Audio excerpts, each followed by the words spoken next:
Hi friends, இன்னைக்கு நாம 2025ல மலையாளத்துல ஒரு தரமான கிரைம் த்ரில்லர் படமா வெளியாயிருக்கிற தீரம் படத்தோட ஃபுல் மூவி எக்ஸ்பிளனேஷன் தான் பார்க்க போறோம். வாங்க நம்ம படத்தோட கதைக்குள்ள போகலாம். படத்தோட ஸ்டார்டிங் சீன்லயே நம்ம படத்தோட ஹீரோவான ஏசிபி ஸ்டாலின் ஜோசப்ங்கிறவரை ஏதோ ஒரு கேஸ்ல கொலையாளிய ஷூட் பண்ணியிருக்காரு அப்படிங்கிறதுக்காக அவங்களோட ஹையர் அஃபீஷியல்ஸ் அவங்கள ஒரு என்கொயரிக்காக கூப்பிட்டுருக்க மாதிரி காட்டுறாங்க. இப்போதான் அது எந்த கேஸ் அப்படிங்கறத பத்தி நமக்கு காட்டுறாங்க.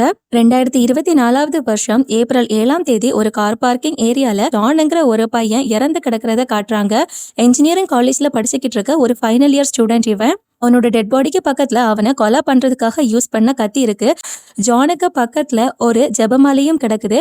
கில்லர் வேணும்னே அதை அங்க போட்டுட்டு போன மாதிரி தான் இவங்களுக்கு தோணுது.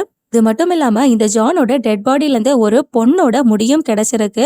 அங்க இருக்க செக்யூரிட்டி கிட்ட கேட்கும் போது அவர் என்ன சொல்றாருன்னா, நேத்துக்கு நைட்டு இங்க கரண்ட் போச்சு. அந்த நேரத்துல கார்ல இருந்து கண்டினியூஸா நிறுத்தாத சத்தம் கேட்டதுனால நான் அங்க போய் பார்க்கும் போது அங்க ஜான் கொலை பண்ணப்பட்டு கிடக்கிறத பார்த்தேன். கொஞ்சம் தள்ளி ஒரு பொண்ணு மயக்க நிலையில கிடந்ததையும் பார்த்தேன்னு சொல்லுவாரு. அந்த பொண்ணோட பேரு ஃபிதா. அவளோட தலையில லைட்டா அடிபட்டிருக்கு. ஹாஸ்பிட்டல்ல இருந்து இப்ப அந்த ஃபிதா அவளோட வீட்டுக்கு போயிருக்கா அப்படிங்கிறது தெரிஞ்ச போலீஸ்காரங்களும் அவகிட்ட விசாரிக்கிறதுக்காக போறாங்க. ஃபிதா கிட்ட கேட்கும்போது அவ என்ன சொல்றான்னா, அங்க இருக்க பப்ல அவளோட ஃப்ரெண்ட்ஸ் கூட வந்ததாவும் அவ பார்ட்டியில பங்கெடுக்கிறதுக்காக போகலன்னும் கார்ல உட்காந்து போன் பார்த்துக்கிட்டு இருந்ததாவும் சொல்றா. அந்த நேரத்துல வேற ஒரு கார்ல இருந்து கண்டினியூஸா நிறுத்தாத சவுண்ட் கேட்கறத கேட்டுட்டு இவ அந்த இடத்துக்கு போயிருக்கா. அந்த நேரத்துல கரண்டும் போயிருக்கு. மொபைல் வெளிச்சத்துல அவ அங்க போய் பார்க்கும் போது ஜான் இறந்து கிடக்கிறத பார்த்திருக்கா.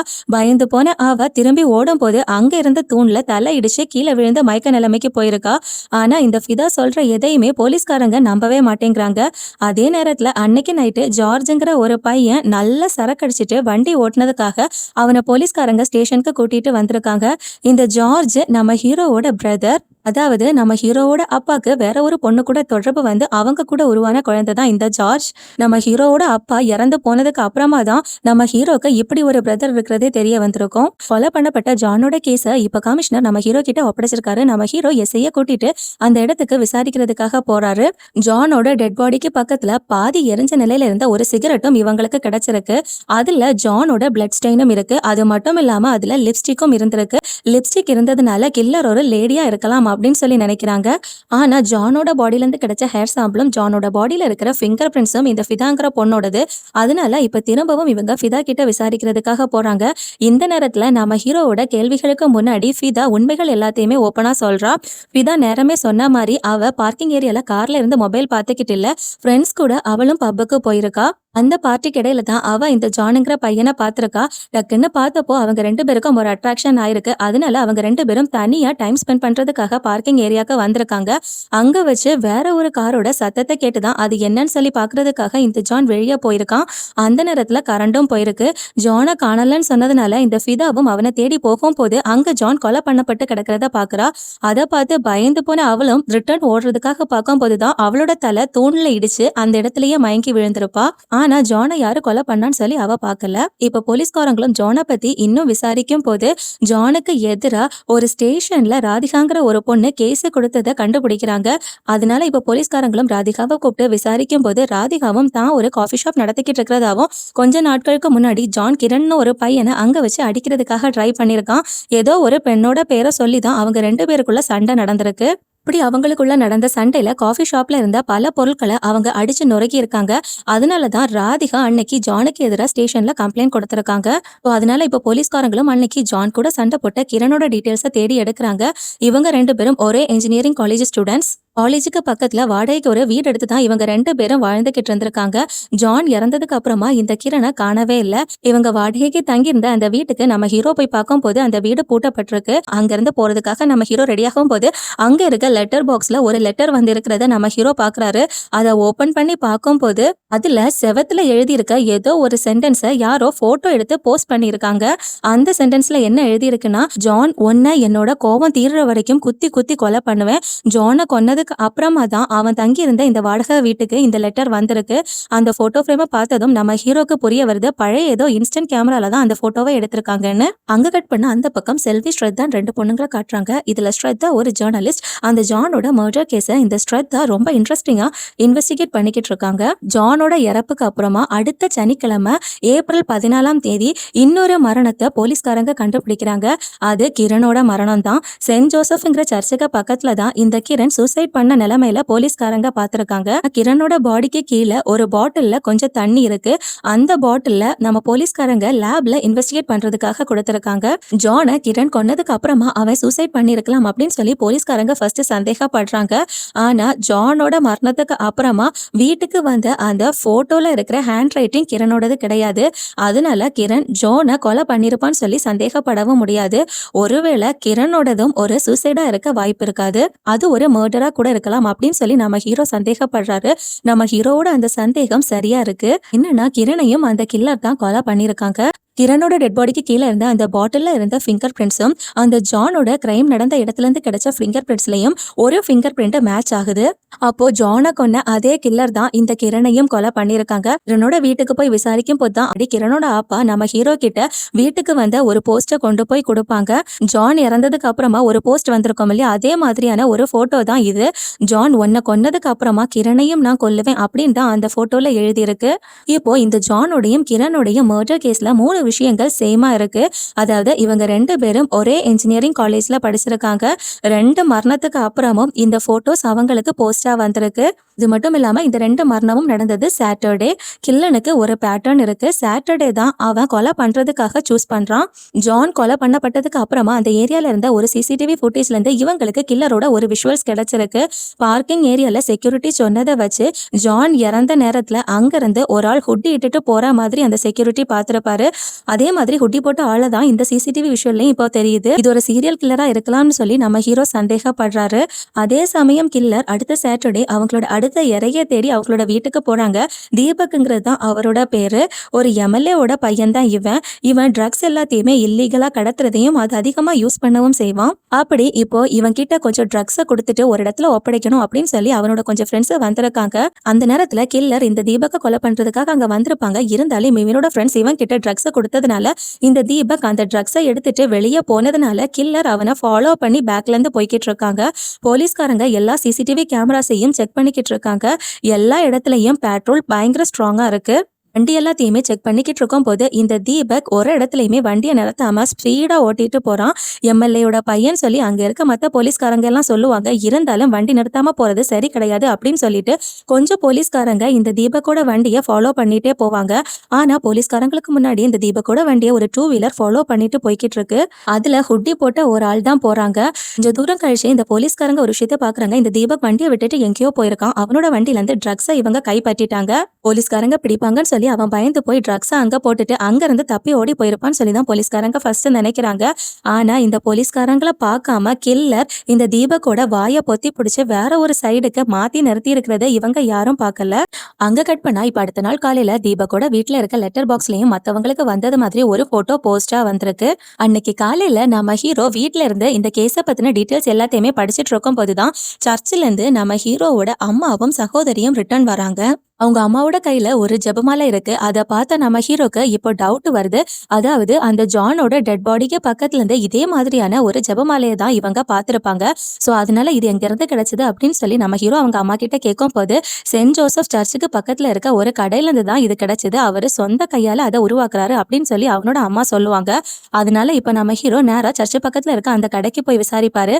அங்கிருந்து தான் ஆக்சுவலா கிரணோட டெட் பாடியை இவங்க கண்டுபிடிச்சிருப்பாங்க. இந்த கடை நடத்துற ஆள்கிட்ட விசாரிக்கும் போது அவரோட சொந்த கையால இந்த ஜெபமாலையை உருவாக்குறதா சொல்றாரு. அப்போ அந்த ஜானோட டெட் பாடியில இருந்து இந்த ஜெபமாலை இவங்களுக்கு கிடைச்சிருக்கணும்னா அடுத்ததா கொலை பண்ண போற அந்த கிரணை எங்க நாங்க கொலை பண்ண போறோம் அப்படிங்கிறதுக்கான ஒரு க்ளூவை இந்த கில்லர் கொடுத்துட்டு போயிருக்காங்க. அதே போல கிரணோட மர்டர் நடந்த இடத்துல இருந்து ஒரு பாட்டில் தண்ணி இவங்களுக்கு கிடைச்சிருக்கும். அது அவங்க அடுத்து பண்ண போற கொலைக்கான க்ளூ. சோ இப்போ அந்த வாட்டர் பாட்டில் இந்த தண்ணியை இவங்க லேப்ல செக் பண்ண கொடுத்துருப்பாங்க இல்லையா, லேப் ரிசல்ட் இப்ப வந்துருச்சு.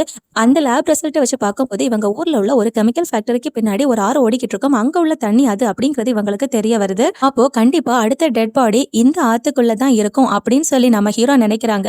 அதனால அந்த ஆறு ஃபுல்லாவே இவங்க சர்ச் பண்ணி பாக்குறாங்க. நம்ம ஹீரோ கெஸ் பண்ண மாதிரியே அந்த ஆத்துக்குள்ள இருந்து ஒரு கவர்ல கெட்டப்பட்ட நிலைமையில தீபக்கோட டெட் பாடி இவங்களுக்கு கிடைக்குது. தீபக்கோட டெட் பாடியில இருந்து இவங்களுக்கு கிடைக்கிற அடுத்த க்ளூ ஒரு ரெட் கலர் டாய் கார். அப்போ கொலை இதோட முடிய போறது இல்ல. கில்லர் அடுத்ததா கொலை பண்ண போறது இந்த ரெட் கலருக்கு உள்ளயா இருக்கலாம். அது மட்டும் இல்லாம இந்த தீபக்கோட வீட்டுக்கு வந்த போஸ்ட்ல இருந்த அந்த போட்டோவை இவங்க செக் பண்ணி பாக்குறாங்க. அதுல என்ன எழுதியிருக்குன்னா, ஜான் கிரண் உங்களுக்கு துணையா தீபக்கையும் நான் உங்ககிட்டயே அனுப்புவேன்னு சொல்லி எழுதியிருக்கு. இப்போ எஸ்ஐயும் நம்ம ஹீரோ கிட்ட வந்து தீபக் இறந்த அன்னைக்கு நைட் பேட்ரோலிங் நடந்துகிட்டு இருக்கும்போது போலீஸ்காரங்க ஒரு விஷயத்த நோட் பண்ணாங்க. அதாவது போலீஸ்காரங்க தீபக்கோட காரை ஃபாலோ பண்ணி போய்கிட்டு இருக்கிறதுக்கு முன்னாடியே ஹுட்டி போட்ட ஒரு ஆள் டூ வீலர்ல தீபக்கை ஃபாலோ பண்ணிக்கிட்டு போய்கிட்டு இருந்தாங்க. தீபக்கோட கார் போன அந்த ஏரியாவையும் அங்க இருக்க சிசிடிவி ஃபுட்டேஜஸ் எல்லாத்தையும் இவங்க இப்போ செக் பண்ணி பாக்குறாங்க. அதுல தீபக்கை ஃபாலோ பண்ணி போன அந்த டூ வீலர்ல இருந்த ஆள் யாருங்கிறத இவங்க கண்டுபிடிச்சாங்க. அது அந்த ராதிகாங்கிற பொண்ணு. நீயா இந்த கொலையெல்லாம் பண்ண அப்படின்னு சொல்லி ராதிகா கிட்ட நாம ஹீரோ கேட்கும் போது அவளும் ஜானையும் கிரணையும் நான் எதுவும் பண்ணல, ஆனா தீபக்க கொலை பண்ணணும்னு சொல்லி நான் நினைச்சிருந்தேன். ஆனா நான் அவனை கொலை பண்றதுக்கு முன்னாடி வேற யாரோ அவனை கொலை பண்ணிட்டாங்க அப்படின்னு சொல்லுவாங்க. தீபக்கும் உனக்கும் என்ன பிரச்சனைன்னு சொல்லி நம்ம ஹீரோ கேட்கும் போது ராதிகா இப்ப சொல்றா, அவ ஸ்கூல்ல படிக்கிற அவளோட சிஸ்டரை தீபக் ட்ரக்ஸ் கொடுத்து மயக்கிருக்கான். அது மட்டும் இல்லாம செக்ஷுவலா ஹராஸும் பண்ணிருக்கான். அப்படி ஒரு நாள் பப்ல இருந்து அவளுக்கு நல்ல ட்ரக்ஸ் எல்லாம் கொடுத்துட்டு தீபக் அவளை யூஸ் பண்ணிட்டு ரோட்ல இறக்கி விட்டுட்டு போயிருக்கான். அவ அப்படி போதையில ரோட கிராஸ் பண்ணும் போது ஒரு ஆக்சிடென்ட் ஆகி அந்த இடத்துலயே இறந்து போயிருப்பா. இவளோட சிஸ்டர் அப்படி இறந்து போனதுனால அந்த கோபத்துலதான் இவ தீபக்க கொலை பண்ணணும்னு நினைச்சிருப்பா. ஆனா நடந்த 3 கொலைக்கும் ராதிகாக்கும் எந்த சம்பந்தமும் இல்ல. அங்க கட் பண்ணா இப்போ போலீஸ்காரங்க தீபக்கோட வீட்டுல எல்லாம் செக் பண்ணி பாக்குறாங்க. அப்படி அவங்க பார்க்கும்போது தீபக்கோட லேப்டாப்ல இருந்து ஒரு வீடியோவை போலீஸ்காரங்க இப்போ பாக்குறாங்க. அதுல ஒரு பொண்ணோட தலையில சாக்கெல்லாம் போட்டு மூடினதுக்கு அப்புறமா இப்ப கொலை பண்ணப்பட்ட ஜான், கிரண், தீபக் இவங்க 3 பேரோட சேர்ந்து 4வதா ஒரு பையனும் சேர்ந்து அந்த பொண்ணை பயங்கர கொடூரமா ரேப் பண்ண மாதிரி அந்த வீடியோல இருக்கு. 6 வருஷத்துக்கு முன்னாடி சின்ன கனாலுங்கிற ஒரு இடத்துல இருக்க போலீஸ் ஸ்டேஷன்ல இந்த மாதிரி ஒரு கேங் ரேப்பை ரிப்போர்ட் பண்ணப்பட்டிருக்கு. அதனால இப்ப இந்த போலீஸ்காரங்களும் இந்த வீடியோல இருக்கிற 3 பசங்க இறந்து போயிட்டாங்க, இன்னும் ஒருத்தன் இருக்கான் இல்லையா, அவன் யாருன்னு சொல்லி கண்டுபிடிக்கிறதுக்காக போலீஸ் ட்ரை பண்றாங்க. இவங்களோட ஹிஸ்டரி எல்லாம் எடுத்து பார்க்கும் போது போலீஸ்காரங்களுக்கு ஒரு விஷயம் தெரிய வருது. இந்த 4 பசங்களும் சின்ன கனாலுங்கிற ஊர்ல ஹில் வேலிங்கிற ஸ்கூல்ல சேர்ந்துதான் படிச்சிருக்காங்க. அதனால இப்போ இந்த போலீஸ்காரங்களும் சின்ன கனால் ஸ்டேஷன்ல விசாரிக்கிறதுக்காக போறாங்க. அங்க போயிட்டு 6 வருஷத்துக்கு முன்னாடி நடந்த அந்த கேங் ரேப்பை பத்தி அவர் விசாரிக்கும் போது அந்த ரேப் பண்ணப்பட்ட பொண்ணோட பேரு கல்யாணினும் அன்னைக்கு அந்த கேஸை விசாரிச்சது செல்வராகவன்ங்கிற ஆள் அப்படின்னும் எவிடன்ஸ் எதுவும் இல்லாததுனால அந்த கேஸை அப்படியே விட்டுட்டாங்கன்னும் அந்த போலீஸ் இப்போ சிஐ இங்க பக்கத்துல இருக்க வேற ஒரு ஸ்டேஷன்ல தான் ஒர்க் பண்ணிக்கிட்டு இருக்கிறதாவும் இவங்களுக்கு தெரிய வருது. சோ இப்போ நம்ம ஹீரோவும் ஹில் வேலிங்கிற அந்த ஸ்கூல்ல, அதாவது ஜான், கிரண் இவங்க எல்லாம் படிச்சிருப்பாங்க இல்லையா, அந்த ஸ்கூலுக்கு போய் அவங்க படிச்ச நேரத்துல அவங்களோட பேட்ச்ல உள்ள மத்த ஸ்டூடெண்ட்ஸோட டீட்டெயில்ஸ் எல்லாத்தையுமே எடுக்கிறாங்க. அதுல இருந்து அந்த வீடியோல இருந்த அந்த 4வது பையனோட பேரு அல்தாஃப்ங்கிறத இவங்க கண்டுபிடிக்கிறாங்க. இப்ப கல்யாணியோட வீட்டுல விசாரிக்கிறதுக்காக போறாங்க. அங்க கல்யாணியோட அப்பா அரவிந்தன் தான் இருக்காரு. அவர் என்ன சொல்றாருன்னா, இவரு எங்கேயாச்சும் வெளியே போகும்போது இவர் நடத்திட்டு இருந்த கடையில இந்த கல்யாணி தான் இருப்பாங்க போல. அன்னைக்கு பயங்கர மழையா இருந்த ஒரு நாள் இவர் வரதுக்கு லேட் ஆயிருக்கு. அப்பதான் கொஞ்சம் பசங்க வந்து இந்த கல்யாணியை ரேப் பண்ணிட்டு போயிருக்காங்க. கல்யாணி இப்போ எங்க அப்படின்னு நம்ம ஹீரோ கேட்கும் போது அவர் என்ன சொல்றாருன்னா, ஒரு வாட்டி ஒரு லெட்டர் அவ எழுதி வச்சுட்டு அவ ஊரை விட்டு எங்கேயோ போயிட்டா. அவளோட பாஸ்ட் எதுவும் தெரியாத ஏதாவது ஒரு இடத்துல அவ மன நிம்மதியோட சந்தோஷமா வாழட்டும்னு சொல்லிதான் நான் அவளை தேடல. அவளோட போட்டோ ஏதாவது இருக்கான்னு சொல்லி நம்ம ஹீரோ கேட்கும் போது அவரும் வீடு ஃபுல்லா தேடி பார்த்துட்டு கடைசியில ஒரு போட்டோவை நம்ம ஹீரோ கிட்ட கொண்டு வந்து கொடுப்பாரு. அந்த போட்டோவை நம்ம ஹீரோ வாங்கி பார்க்கும் போது பயங்கரமா ஷாக் ஆவாரு. ஏன்னா கல்யாணின்னு சொல்லி அவரு கொடுத்த போட்டோல இருக்கிற பொண்ணு வேற யாரும் இல்ல, ஜேர்னலிஸ்டா இந்த ஜான், கிரனோட கேஸ் எல்லாத்தையுமே விசாரிச்சுட்டு இருந்த ஸ்ரத்தாங்கிற பொண்ணுதான். இந்த கல்யாணி தான் ஸ்ரத்தாங்கிற பேர்ல இப்போ ஜேர்னலிஸ்டா ஒர்க் பண்ணிக்கிட்டு இருக்காங்க. இதெல்லாம் பார்க்கும்போது தன்னை ரேப் பண்ண ஒவ்வொருத்தங்களையா இந்த ஸ்ரத்தா தான் கொலை பண்ணிக்கிட்டு இருக்காங்க அப்படிங்கிறது நம்ம ஹீரோக்கு சந்தேகம் வருது. அதனால இப்போ நம்ம ஹீரோவும் அந்த ஸ்ரத்தா கிட்ட விசாரிக்கிறதுக்காக அவளோட பிளாட்டுக்கு போறாங்க. ஸ்ரத்தா அந்த நேரம் சிகரெட் பிடிச்சிட்டு பால்கனில நிக்கிற மாதிரி நமக்கு காட்டுறாங்க. அவளோட மொபைல்ல இப்போ ஒரு மெசேஜ் வருது. உடனே அவளோட திங்ஸ் எல்லாத்தையும் எடுத்துட்டு ஒரு லிஃப்ட் வழியா கீழே போறா. கீழே போகும்போது இன்னொரு லிஃப்ட் வழியா இவளோட ரூமுக்கு இவளோட ரூம்மேட் அந்த செல்விங்கிற பொண்ணு வந்துகிட்டு இருக்கா. செல்வி அங்க பிளாட்டுக்கு வரும்போது ஸ்ரத்தா அங்க இல்ல. ஸ்ரத்தா அந்த இடத்த விட்டு போனதுக்கு அப்புறமா தான் போலீஸ்காரங்க அவளை தேடி அந்த பிளாட்டுக்கே வருவாங்க. இப்ப ஸ்ரத்தாவோட ரூமுக்கு வந்து அவங்க கதவை தட்டும் போது செல்வி தான் டோரை ஓபன் பண்றா. ஸ்ரத்தைய பத்தி கேட்கும் போது இப்ப செல்வியும் அவ இது வரைக்கும் வரலன்னு தோணுது அப்படின்னு சொல்லுவாங்க.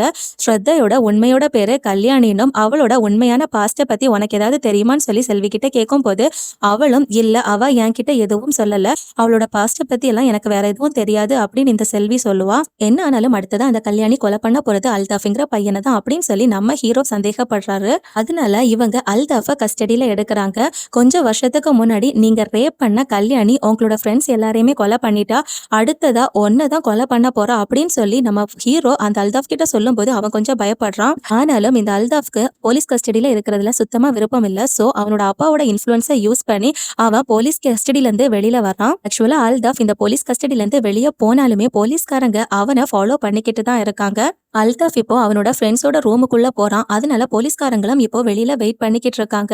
அன்னைக்கு சாட்டர்டே கண்டிப்பா கொலை நடக்கிறதுக்கான வாய்ப்பு உண்டு. ஆனா இப்போ அன்னைக்கு சாட்டர்டே முடிஞ்சதுக்கு அப்புறமா அல்தாஃபுக்கு எந்த ஒரு பிரச்சனையுமே வரல. நாம அப்ப எதையோ மிஸ் பண்றோம் அப்படின்னு போலீஸ்காரங்களுக்கு சந்தேகம் வந்து திரும்பவும் அந்த வீடியோவை அவங்க செக் பண்ணி பாக்குறாங்க. அப்போதான் அவங்களுக்கு இப்போ ஒரு விஷயம் தெரிய வருது. அதாவது இந்த அல்தாஃப்க்கு கூட உள்ள மிச்சம் 3 பேரையும் கொலை பண்ணப்பட்டிருக்காங்க. ஆனா அல்தாஃப் இப்போ உயிரோட இருக்கான். அப்போ அந்த வீடியோவை எடுத்த ஒரு நபர் உண்டு இல்லையா, அந்த நபரும் இந்த கூட்டத்துல உள்ள பையனா தானே இருப்பான். அப்போ அந்த கல்யாணி அந்த நபரை தான் தேடி போயிருப்பாங்க. அந்த நபர் யாருன்னு அல்தாஃப்க்கு மட்டும்தான் தெரியும். ஃப்ரெண்ட்ஸுக்கு கூட இருந்த அல்தாஃப் கிட்ட நம்ம ஹீரோ இப்போ போயிட்டு திரும்பவும் விசாரிக்கிறாரு. அப்போ அவன் அன்னைக்கு அந்த வீடியோ எடுத்தது லியோனுங்கிற ஒரு பையன் சொல்றான். கெஸ் எல்லாமே கரெக்டா போச்சு. அன்னைக்கு அந்த சாட்டர்டே கில்லர் இப்ப லியோனை கொலை பண்றதுக்காக அவனை தேடி அங்க போயிருக்காங்க. ஃபேக்டரியில இருந்து வெளியே வந்த லியோனை அந்த கில்லர் அங்க போட்டு பயங்கரமா அடிச்சு கொலை பண்ணதுக்கு அப்புறமா அவனோட ரெட் காருக்குள்ள அவனோட டெட் பாடியை வச்சுட்டு தான் கில்லர் அங்கிருந்து போயிருக்காங்க. நம்ம ஹீரோ போலீஸ்காரங்களை கூட்டிட்டு அங்க போய் பார்க்கும்போது அந்த லியோன் இறந்து போய் கிடக்குறான். இப்போ லியோனோட டெட் பாடியில இருந்து இவங்களுக்கு கிடைக்கிற க்ளூ ஒரு சாவி. அந்த சாவிக்கு பின்னாடி ஹில் வேலின்னு எழுதி இருக்கு. அப்போ அடுத்த கொலை நடக்க போறது அங்கதான் இருக்கும்னு சொல்லி நம்ம ஹீரோக்கு புரிய வருது. இப்போ அவனோட டெட் பாடியில இருந்து கிடைச்ச அந்த ஹில் வேலின்னு எழுதி இருந்த அந்த சாவி இவங்க படிச்ச ஸ்கூலும் ஹில் வேலி தானே, அந்த ஸ்கூல்ல உள்ளதா இருக்கலாம் அப்படின்னு சொல்லி நினைச்ச நம்ம ஹீரோ அங்க போய் விசாரிக்கும் போது பிரின்சிபாலும் அங்க இருக்க ஸ்டாஃப்ஸும் இது இங்க உள்ள கீ இல்ல அப்படின்னு சொல்லுவாங்க. அதுக்கப்புறமா எஸ்ஐயும் நம்ம ஹீரோ கிட்ட லியோனோட வீட்டுக்கு வந்த அந்த லெட்டரை கொண்டு வந்து காட்டுறாங்க. அந்த லெட்டர்ல வழக்கம் போல அந்த போட்டோ தான் இருக்கு. அந்த போட்டோல என்ன எழுதி இருக்குன்னா, லியோன் உனக்கு அப்புறமா தான் நான் அல்தாஃபை கொல்லுவேன் அப்படின்னு சொல்லி. அப்போ கண்டிப்பா அடுத்த கொலை அல்தாஃபோடது தான். ஸோ அதனால போலீஸ்காரங்க அந்த அல்தாஃபே தான் ஃபாலோ பண்ணிக்கிட்டு இருக்காங்க. ஆனா போலீஸ்காரங்க கூட நடக்கிறத இந்த அல்தாஃபுக்கு சுத்தமா பிடிக்கல. ஸோ அதனால இந்த போலீஸ்காரங்களை தெரியாம அல்தாஃப் ஜிம்ல இருந்து கண்ணு தப்பி போறான். ஆனா அவன் போற வழியில அவனை பார்த்து அவனை கொலை பண்றதுக்காக கல்யாணி அங்க வெயிட் பண்ணிக்கிட்டு இருக்காங்க. கல்யாணி அவனை கொலை பண்றதுக்காக ட்ரை பண்ணும் போது அந்த இடத்துல நம்ம ஹீரோவும் அவங்களோட ஆட்களும் வந்து அவனை காப்பாத்துறாங்க. நம்ம ஹீரோவும் இப்போ கல்யாணியை கூப்பிட்டு விசாரிக்கிறாங்க. கொலை பண்ணப்பட்ட எல்லாரோட போட்டோவையும் கட்டிட்டு இவங்க எல்லாரையும் உனக்கு தெரியுமான்னு கேட்கும்போது ஆமா எனக்கு தெரியும்னு அவ சொல்லுவா.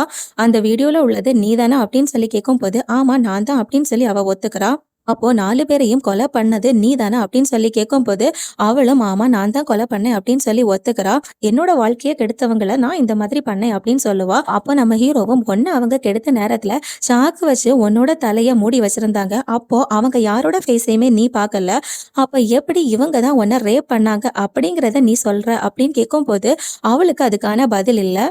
கொலை பண்ணப்பட்ட எல்லாரோட வீட்லயும் ஒரு போட்டோ போஸ்டா வந்திருக்கும். அது எல்லாமே செவத்துல எழுதி வச்சு அதை தான் போட்டோவா எடுத்து அனுப்பியிருப்பாங்க. அப்போ அப்படி எழுதின சென்டென்ஸ் எல்லாமே நீ உன் கைப்பட செவத்துல எழுதினே அப்படின்னு சொல்லி கேட்கும் போது ஆமா அதுவும் நான் தான் எழுதினேன், நான் தான் அதை போட்டோ எடுத்து எல்லாரோட வீட்டுக்கும் போஸ்டா அனுப்புனேன் அப்படின்னு சொல்லி கல்யாணி சொல்லுவா. ஆனா அவ சொல்றது பொய்ன்னு சொல்லி நம்ம ஹீரோக்கு தெரியுது. ஏன்னா அந்த போட்டோஸ் எடுத்திருக்கிறது பல வருஷங்களுக்கு முன்னாடி, செவத்துல எழுதி இருக்கிறதும் கல்யாணி கிடையாது. சரி அந்த போட்டோ எடுத்த கேமரா எதுன்னு சொல்லி நம்ம ஹீரோ கல்யாணி கிட்ட கேட்கும்போது அது என்னோடது இல்ல, என்னோட ஒரு ஃப்ரெண்டோடதுன்னு சொல்லி நம்ம கல்யாணி சொல்லுவாங்க. இப்போ கல்யாணியோட வீட்டுக்கு போனப்போ கல்யாணியோட போட்டோன்னு சொல்லி அவளோட அப்பா ஒரு போட்டோவை காட்டியிருப்பாங்க இல்லையா, அந்த போட்டோவை இப்போ போலீஸ்காரங்க கல்யாணி கிட்ட காட்டுறாங்க. இந்த போட்டோவை எடுத்ததும் உன்னோட அந்த ஃப்ரெண்டு தானே அப்படின்னு சொல்லி கேட்கும் போது என்னோட இந்த போட்டோவை எடுத்தது என் கூட ஹில்வாலி ஸ்கூல்ல படிச்ச ஒரு பையன், அவனோட பேரை கூட எனக்கு ஞாபகத்துக்கு இல்ல அப்படின்னு சொல்றா. அந்த நேரத்துல இப்போ நம்ம ஹீரோக்கு ஃபாரன்சிக் டிபார்ட்மெண்ட்ல இருந்து ஒரு கால் வருது. அல்தாஃபை இப்போ கொல்றதுக்காக கல்யாணி யூஸ் பண்ண அந்த கத்தியில இருந்த ஃபிங்கர் பிரிண்டும் இதுக்கு முன்னாடி நடந்த கொலைகள்ல இருந்து கிடைச்ச ஃபிங்கர் பிரிண்டும் எதுவுமே மேட்ச் ஆகல. அதை வச்சு பார்க்கும்போது அந்த கொலைகள் எல்லாம் பண்ணது வேற யாரோ. இப்போ அல்தாஃபை கொலை பண்றதுக்காக ட்ரை பண்ண ஒரு ஆள் தான் கல்யாணி. அப்போ இந்த கொலையெல்லாம் பண்ணியிருக்கிறது கல்யாணிக்கு தெரிஞ்ச வேற யாரோ ஒரு ஆள் தான். போலீஸ்காரங்களை டைவர்ட் பண்றதுக்காக தான் இந்த கல்யாணி தான் எல்லா கொலையும் பண்ணதா ஒத்துக்கிட்டு இருக்காங்க. உண்மையான கில்லர் யாருன்னு சொல்லி கல்யாணி போலீஸ்காரங்க கிட்ட சொல்லவே மாட்டேங்கிறா. அதுக்கப்புறமா இப்ப நம்ம ஹீரோவும் அந்த செல்வி கிட்ட ஒரு வாட்டி கூட விசாரிக்கிறாங்க. கல்யாணியோட பாஸ்ட பத்தி எல்லாம் உனக்கு நல்லாவே தெரியும் தானே அப்படின்னு சொல்லி கேட்கும் போது இப்போ செல்வி ஒத்துக்கிறாங்க. அவளோட பாஸ்ட் எல்லாம் எனக்கு தெரியும் அப்படின்னு சொல்லி. இப்போ நடந்த கொலைகள் எல்லாம் பண்ணியிருக்கிறது கல்யாணி கிடையாதுன்னு சொல்லி எங்களுக்கு தெரியும். அதனால கல்யாணிய காப்பாத்தணும்னா உங்களுக்கு தெரிஞ்ச எல்லா விஷயங்கள் எல்லாம் நீங்க ஓப்பனா சொல்லியே ஆகணும். அதனால உங்களுக்கு தெரிஞ்ச விஷயங்கள் எல்லாத்தையும் சொல்லுங்க நம்ம ஹீரோ கேட்கும் போது செல்வியும் அவங்களுக்கு தெரிஞ்ச எல்லா விஷயத்தையும் சொல்றாங்க. கிட்டத்தட்ட 1.5 மாசத்துக்கு முன்னாடி நம்ம கல்யாணிக்கு ஒரு போஸ்ட் வந்திருக்கு. அதுல உனக்கு தேவைப்படுற நீதிய உனக்காக நான் நடத்தி கொடுப்பேன் அப்படின்னு சொல்லி எழுதியிருப்பாங்க. அது மட்டும் இல்லாம ஹோட்டல் கிங்டம் டிஜே ஹால்னு சொல்லி அதுல எழுதியிருந்தது. அன்னைக்கு இவங்க 2 பேரும் அதை சீரியஸா எடுக்கல. ஆனா அதுக்கு அடுத்த சாட்டர்டே அதே ஹோட்டல்ல பார்க்கிங் ஏரியால வச்சு ஜான் கொலை பண்ணப்பட்டதுக்கு அப்புறமா தான் விஷயம் பயங்கரமா சீரியஸா போகுதுங்கிறது இவங்களுக்கு புரிய வந்திருக்கு. அதே மாதிரி அதுக்கப்புறம் வந்த லெட்டர்ல அந்த லெட்டர் அனுப்புற ஆளுக்கு அவளை நேர்ல பார்க்கணும்னு இவளால ஒரு ஹெல்ப் அவங்களுக்கு தேவைப்படுது அப்படின்னும் எழுதியிருப்பாங்க. தனக்கு நீதி கிடைக்கணும்னு சொல்லி போராடிக்கிட்டு இருக்க அந்த ஆள் கல்யாணிக்கு மத்த எல்லாரை விடையும் பெரிய ஆளா தெரிஞ்சாங்க. அதனால என்ன நடந்தாலும் கல்யாணி அந்த ஆளை காட்டி கொடுக்கவே மாட்டாங்க அப்படின்னு சொல்றாங்க. ஸோ இப்போ நம்ம ஹீரோவும் அந்த கல்யாணியோட வீட்டிலேருந்து கல்யாணியோட ஒரு ஃபோட்டோ கிடைச்சிருக்கும் இல்லையா, அந்த ஃபோட்டோவை நல்லா ஒத்து பார்த்துக்கிட்டே இருக்காரு. ஏதாச்சும் எவிடன்ஸ் கிடைக்குமா அப்படின்னு சொல்லி. அப்படி அவர் பார்க்கும்போது அவ நிற்கிற அந்த ஜன்னல்ல அவளை ஃபோட்டோ எடுத்த ஆளோட முகம் பதிஞ்சிருக்கு. அதனால நம்ம ஹீரோவும் அந்த ஃபோட்டோவை நல்லா ஜூம் பண்ணி பெருசாக பார்க்குறாரு. அந்த ஃபேஸை பார்த்து நம்ம ஹீரோ பயங்கரமாக ஷாக் ஆகுறாரு. ஏன்னா நம்ம ஹீரோவோட அப்பாவுக்கு வேற ஒரு பொண்ணு கூட தொடர்பாகி ஜார்ஜ்னு ஒரு பையன் நம்ம ஹீரோவோட பிரதராக இருந்திருப்பான் இல்லையா, அவனோட ஃபேஸ் தான் அதில் இருக்கு. ஸோ அதனால இப்போ நம்ம ஹீரோவும் அந்த ஜார்ஜ் கிட்ட போய் அந்த ஃபோட்டோவை காட்டி இந்த கல்யாணியை உனக்கு எப்படி தெரியும்னு சொல்லி கேட்குறாங்க.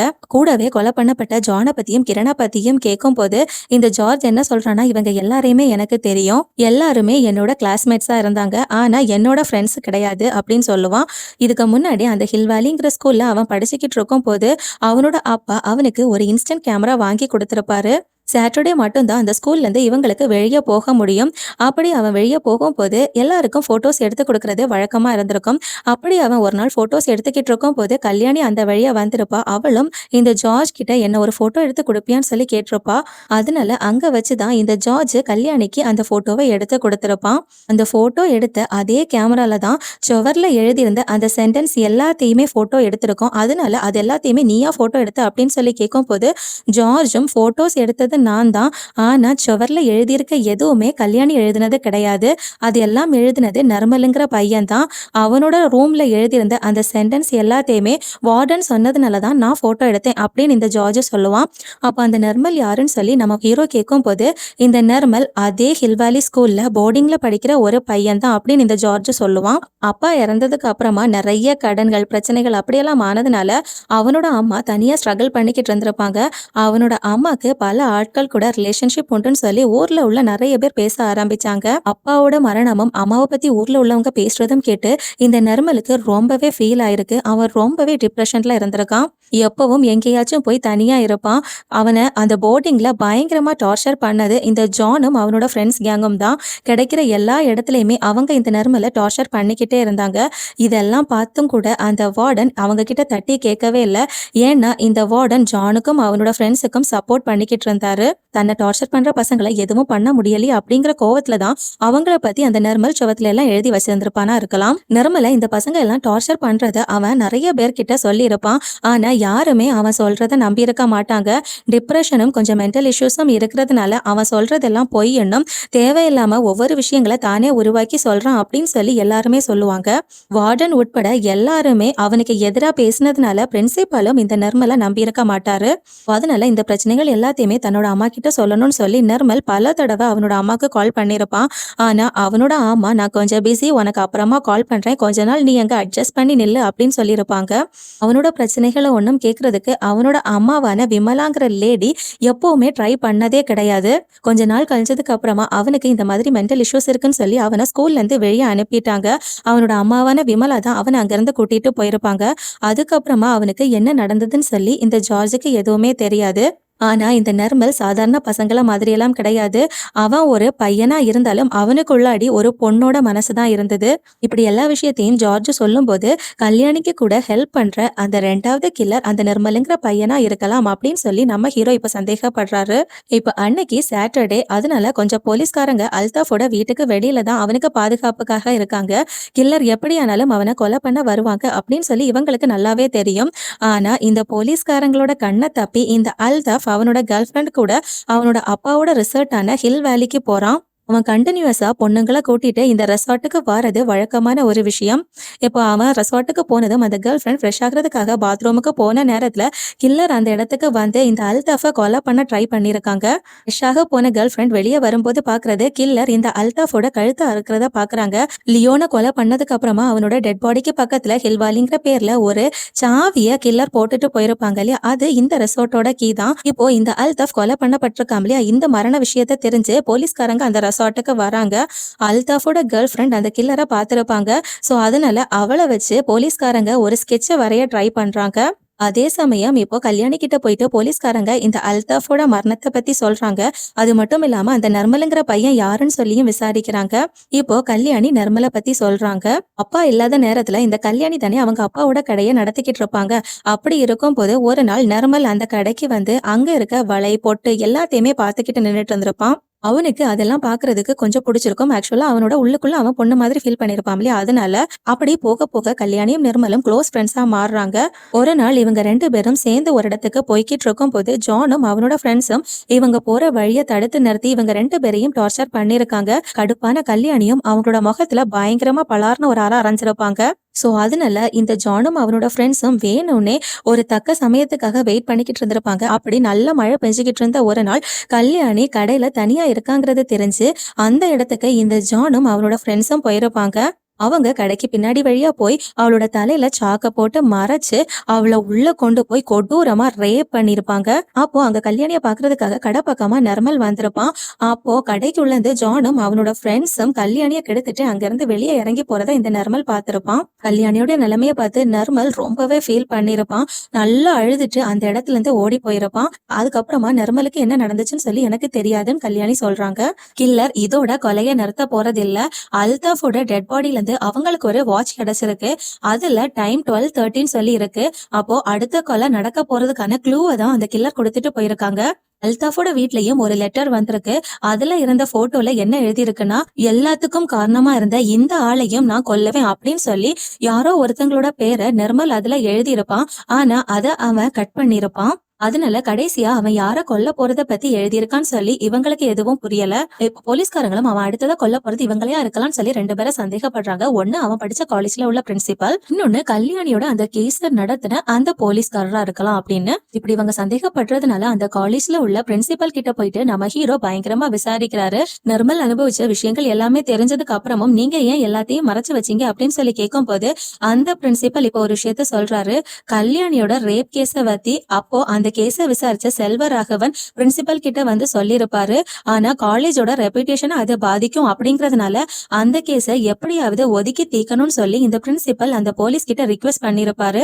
அதுக்காக போலீஸ்க்கு நிறைய காசையும் இந்த பிரின்சிபல் கொடுத்திருக்காரு. கல்யாணியோட ரேப் கேஸ்ல போலீஸ் கிட்ட போய் சாட்சி சொன்னது நர்மல் தான். ஜானும் அவனோட ஃப்ரெண்ட்ஸும் அங்கிருந்து இறங்கி போறத நான் என்னோட கண்ணால பார்த்தேன்னு சொல்லி இந்த நர்மல் சொல்லியிருப்பான்.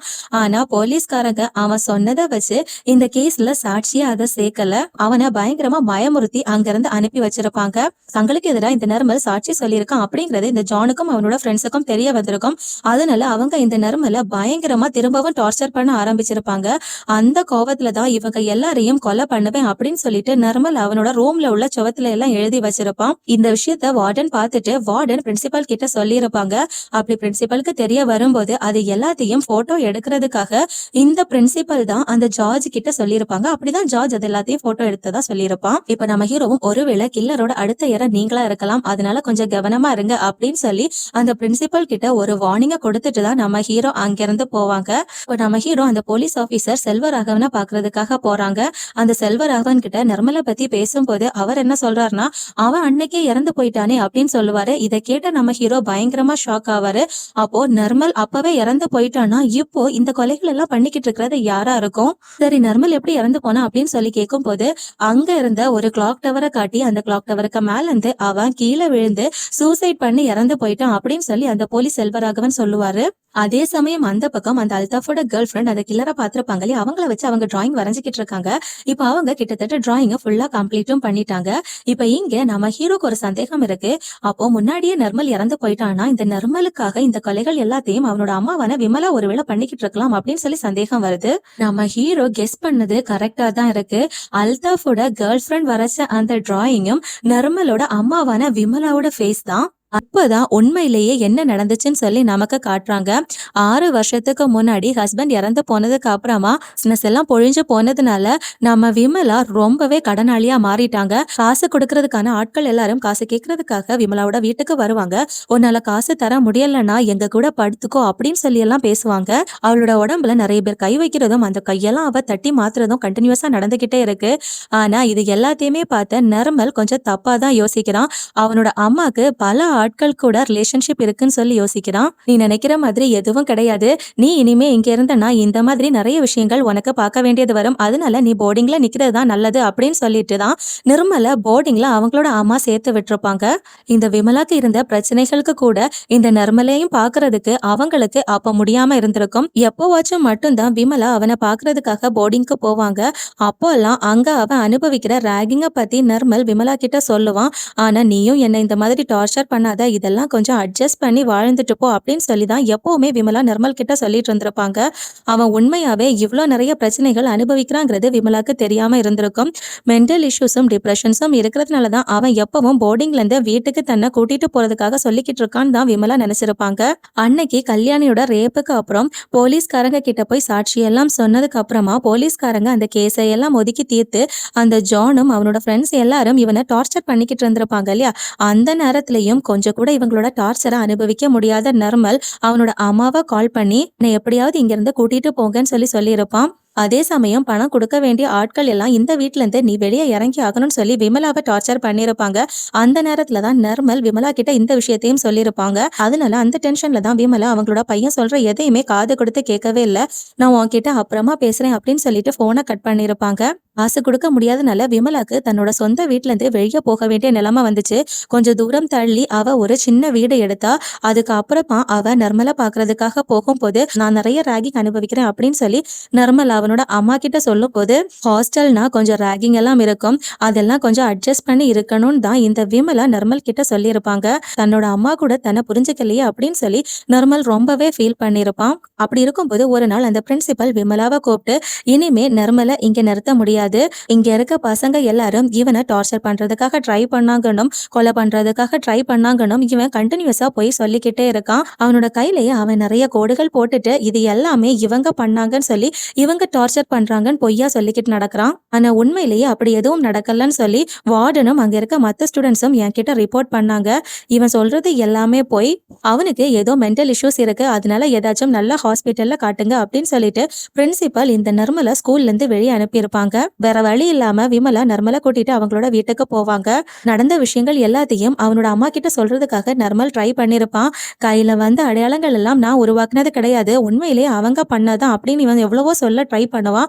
ஆனா விமலா உனக்கு மென்டல் இஷ்யூஸ் இருக்கு, நீ தான் இப்படி ஒவ்வொரு விஷயத்தையும் பண்ணிக்கிட்டு இருக்க, வேற யாரும் எனக்கு நிம்மதி தரல, அதே மாதிரி நீயும் இப்ப எனக்கு நிம்மதி தராம இருக்க அப்படின்னு அவங்க பயங்கரமா அவங்களோட பையனை திட்டுவாங்க. தன்னோட பிரச்சனையை கேட்கறதுக்கு யாருமே இல்லை அப்படின்னு வருத்தப்பட்ட நிர்மல் வீட்டுல இருந்து இறங்கி ஓடுறான். சோ அதனால விமலாவும் அவன் பின்னாடியே ஓடுவாங்க. ஆனா அவங்க போய் பார்க்கும்போது அங்க இருந்த டவர்ல இருந்து நிர்மல் மேல இருந்து கீழே குதிச்சு சூசைட் பண்ணிருக்கிறது தான் இவங்க பாக்குறாங்க. அதுக்கப்புறம் தான் நிர்மலோட மரணத்துக்கு காரணமா இருக்க ஒவ்வொரு ஆட்களையும் தேடி கண்டுபிடிச்சு இந்த விமலா கொலை பண்ணிக்கிட்டு இருக்காங்க. அங்க கட் பண்ணா இப்போ நமக்கு விமலாவை காட்டுறாங்க. நைட் அவ யாருக்கோ கால் பண்ணி நான் நிர்மலோட அம்மா, எனக்கு நாளைக்கு உங்களை பார்க்கணும், பார்க்க முடியுமான்னு சொல்லி கேட்பாங்க. இப்ப அடுத்த நாள் காலையில நம்ம ஹீரோ விமலா தங்கி இருக்க வீட்டுல சர்ச் பண்ணி விசாரிக்கிறதுக்காக வராங்க. அங்க வீட்டுல யாருமே இல்ல. அதனால வீடு ஃபுல்லாவே அவங்க சர்ச் பண்ணி பார்க்கும் போது அங்க இருக்க ஆல்பத்தை எல்லாம் எடுத்து பாக்குறாரு. அந்த ஆல்பத்துல இருந்து நம்ம ஹீரோ ஏதோ ஒரு விஷயத்த கண்டுபிடிக்கிறாரு. இப்போ கில்லர் கடைசியா ஒரு க்ளூவை கொடுத்துருக்காங்க. அதாவது அந்த வாட்ச்ல 12:13 சொல்லி டைமர் செட் பண்ணிருக்காங்க. அப்போ அடுத்த கொலை நடக்க போறது அந்த மாதிரியான ஏதாவது ஒரு ஏரியால தான் இருக்கணும். அந்த பிரின்சிபாலும் அந்த கேஸை விசாரிச்ச போலீஸ்காரரும் நம்ம ஹீரோவோட கஸ்டடியில தான் இப்ப இருக்காங்க. அதே சமயம் விமலாவோட போன் இப்போ சுவிட்ச் ஆன் ஆயிருக்கும். சோ அதனால அதை வச்சு நம்ம ஹீரோ லொகேஷனை ட்ரேஸ் பண்ணி அவங்க எங்க இருக்காங்கன்னு தேடி போறாங்க. அந்த லொகேஷன் நிர்மல் இறந்து போன அந்த கிளாக் டவர் லொகேஷனை தான் காட்டுது. சோ இப்ப நம்ம ஹீரோவும் அந்த கிளாக் டவர் பக்கத்துல போகும்போது ஒரு விஷயத்த பாக்குறாங்க. பாக்குறாரு. அதாவது அந்த கிளாக் டவருக்கு மேல அந்த ஹாஸ்டலோட வார்டன இந்த விமலா புடிச்சிட்டு நிக்கிற மாதிரி பாக்குறாரு. பக்கத்துல நீங்க வந்தீங்கன்னா இந்த வார்டன நான் கொலை பண்ணுவேன் அப்படின்னு விமலா மிரட்டும் போது நம்ம ஹீரோவும் இந்த வார்டன் எதுவும் பண்ணல, அதனால நீங்க அவரை கொலை பண்ணக்கூடாது, அவரை சும்மா விட்டுருங்க அப்படின்னு சொல்லுவாரு. இப்படி நம்ம ஹீரோ எவ்வளவோ சொல்லி பார்ப்பாங்க. ஆனா விமலா அதை எதுவுமே கண்டுக்க மாட்டாங்க. அவங்க அந்த வார்டனோட தோல்ல கத்தியால குத்துவாங்க. அந்த நேரத்துல நம்ம ஹீரோ விமலாவோட தோல்ல ஷூட் பண்ணுவாரு. கால் வழுக்கின விமலா கிளாக் டவருக்கு மேல இருந்து கீழே விழுந்து இறந்து போறாங்க. இப்போ தோல்ல கத்தி குத்துப்பட்ட அந்த வார்டன் போலீஸ்காரங்க கிட்ட ஒரு விஷயத்த சொல்றாரு. நர்மலோட விஷயத்துல எனக்கு எதுவும் பண்ண முடியலையேன்னு சொல்லி எனக்கு நல்லா வருத்தம் உண்டு. அதனாலதான் கடவுள் எனக்கு நிறைய தண்டனைகளை கொடுத்திருக்காரு. எனக்கு ஒரே பையன் தான் இருந்தான், அவனும் ஆக்சிடென்ட்ல இறந்து போயிட்டான். அதுக்கப்புறத்துல இருந்து என்னோட மனைவிக்கு நிறைய மென்டல் இஷ்யூஸ் வந்தது. ஸோ அதனால மென்டல் இஷ்யூஸுக்கு மெடிசன் வாங்குறதுக்காக ஹாஸ்பிட்டலுக்கு ஒரு நாள் நான் போகும்போது அங்க வச்சு நர்மலோட அம்மாவான விமலாவை இந்த வார்டன் பார்த்திருக்காரு. நர்மலுக்கு ஹாஸ்டல்ல நடந்த பிரச்சனைகள் எல்லாத்தையுமே இந்த வார்டன் விமலா கிட்ட ஓப்பனா சொல்லுவாரு. அப்போ என்னோட பையன் சொன்ன விஷயங்கள் எல்லாம் உண்மைதான், நாம தான் அவனை மிஸ் அண்டர்ஸ்டாண்ட் பண்ணிருக்கோம். அந்த ஜானும் அவரோட ஃப்ரெண்ட்ஸ் எல்லாரும் சேர்ந்து என்னோட பையனை அவ்வளோ டார்ச்சர் பண்ணிருக்காங்களே அப்படின்னு சொல்லி விமலா அப்போதான் புரிஞ்சுக்கிறாங்க. அதுக்காக ரொம்ப ஃபீலும் பண்றாங்க. கடைசியில இப்ப இந்த வார்டனும் போலீஸ்காரங்க கிட்ட அந்த கிளாக் டவருக்கு மேல விமலா என்ன கொலை பண்றதுக்காக ட்ரை பண்ணல, அவ ஜஸ்ட் என் கிட்ட பேசிக்கிட்டு தான் இருந்தா. ஆனா திடீர்னு நம்ம ஹீரோ அங்க வந்தப்போதான் அவங்க பயங்கரமா டென்ஷன் ஆயிருப்பாங்க. அதனாலதான் அவங்க இந்த மாதிரி பண்ணாங்க. ஆனா நம்ம ஹீரோ அவங்கள ஷூட் பண்ணி கொலை பண்ணிட்டாங்க அப்படின்னு சொல்லுவாரு. இப்போதான் நமக்கு ஸ்டார்டிங் சீன்ல நடந்ததை காட்டுறாங்க. இந்த விமலாவை இவர் ஷூட் பண்ணி அவங்க மேல இருந்து கீழே விழுந்து இறந்து போனதுனாலதான் அவரோட ஹையர் ஆபீஷியல்ஸ் விசாரணைக்காக கூப்பிட்டிருப்பாங்க. 5 பேரை கொலை பண்ண கிரிமினல் அவங்க அந்த வார்டனையும் கொலை பண்ண போறதுக்காக ட்ரை பண்ணதுனாலதான் எனக்கு அவங்கள ஷூட் பண்ண வேண்டிய நிலைமை வந்தது அப்படின்னு நம்ம ஹீரோ அவரோட ஹையர் ஆபீஷியல்ஸ் கிட்ட சொல்லுவாரு. யாரு என்ன சொன்னாலும் எனக்கு சரின்னு தோணுன விஷயத்தை தான் நான் பண்ணிருக்கேன் அப்படின்னு நம்ம ஹீரோ அங்கிருந்து சொல்லிட்டு வெளியே கிளம்பி போவாரு. இப்ப கமிஷனரும் நம்ம ஹீரோ கிட்ட வந்து நர்மல் கடைசியா கொலை பண்றதுக்காக எதிர்பார்த்த ஆளு உண்மையிலே யாருன்னு சொல்லி கேட்கும் போது நம்ம ஹீரோவும் அந்த உண்மை எனக்குள்ளேயே இருக்கட்டும் அப்படின்னு சொல்லிட்டு அங்கிருந்து வண்டி எடுத்துட்டு போவாரு. ஆக்சுவலா இந்த நர்மல் கடைசியா கொலை பண்றதுக்காக நினைச்சிருந்த நபர் யாருன்னு சொல்லி நம்ம ஹீரோக்கு நல்லாவே தெரிஞ்சிருக்கும். அதை இப்போ நமக்கு மட்டும் காட்டுறாங்க. ஆக்சுவலா இந்த நர்மல் கடைசியா கொலை பண்றதுக்காக நினைச்சிருந்த நபர் அவனோட அம்மாவான விமலாவை தான். ஏன்னா அவனுக்கு நடந்த டார்ச்சர் பத்தி எல்லாத்தையுமே அவனோட அம்மா கிட்ட சொன்னதுக்கு அப்புறமும் எல்லாத்தையும் சகிச்சு போய் அந்த இடத்துல நீ நிக்கணும் அப்படின்னு அவனோட அம்மா சொல்லியிருப்பாங்க இல்லையா, அதனாலதான் அவனுக்கு அவனோட அம்மா மேல அவ்வளவு கோபம் இருந்திருக்கும். விமலாவோட வீட்டுல நம்ம ஹீரோ சர்ச் பண்றதுக்காக போனப்போ அங்க இருந்த ஆல்பத்தை பார்த்து நம்ம ஹீரோ ஏதோ ஒரு விஷயத்த கண்டுபிடிச்சிருப்பாரு இல்லையா. அதாவது அது என்ன கண்டுபிடிச்சிருப்பாருன்னா, அந்த ஆல்பத்துல விமலாவோட போட்டோஸ் எல்லாத்தையுமே அவன் பயங்கரமா ஸ்கிரிபிள் பண்ணி வச்சிருப்பான். அது மட்டும் இல்லாம என்னோட அம்மாவை எனக்கு கொல்லணும்னு சொல்லி அந்த ஆல்பத்திலயும் அவன் எழுதியிருப்பான். அதை நம்ம ஹீரோ பார்த்துதான் நிர்மல் கடைசியா கொலை பண்றதுக்காக நினைச்சிட்டு இருந்த நபர் அவனோட அம்மான்னு சொல்லி கண்டுபிடிச்சிருப்பாரு. விமலாக்கும் அந்த ஆல்பத்தை பார்த்து தன்னோட பையன் தன்னை கொலை பண்ணணும்னு சொல்லி நினைச்சிருக்கான் அப்படிங்கறது தெரிய வந்திருக்கும். ஹீரோவையும் மத்த போலீஸ்காரங்களையும் விமலா வேணும் தான் அந்த கிளாக் டவர் பக்கமா வர வச்சிருப்பாங்க. அங்க வச்சுதான் தான் கொல்லப்படணும் அப்படின்னு சொல்லி அவங்க ஆசைப்பட்டிருப்பாங்க. அதனாலதான் வேணும்னே அந்த வார்டனை விமலா அங்க வர வச்சு அவரை கொலை பண்ற மாதிரி நம்ம ஹீரோ முன்னாடி நடிச்சு நம்ம ஹீரோ அவங்கள ஷூட் பண்ற மாதிரி ஆயிருக்கும். ஆக்சுவலா தோல்ல அவங்க குண்டடி பட்டதுக்கு அப்புறமும் அவங்க பின்னாடி கீழே விழல, அவ வேணும்னே அங்க இருந்து கீழே குதிச்சு இறந்து போயிருப்பா. அதோட இந்த படத்தையும் முடிக்கிறாங்க. இந்த படம் எப்படி இருந்துச்சுன்னா மறக்காம கமெண்ட் செக்ஷன்ல கமெண்ட் பண்ணுங்க. மேலும் வேற ஒரு இன்ட்ரெஸ்டிங்கான மூவில உங்களை சந்திக்கிறேன். தேங்க்யூ, பாய்.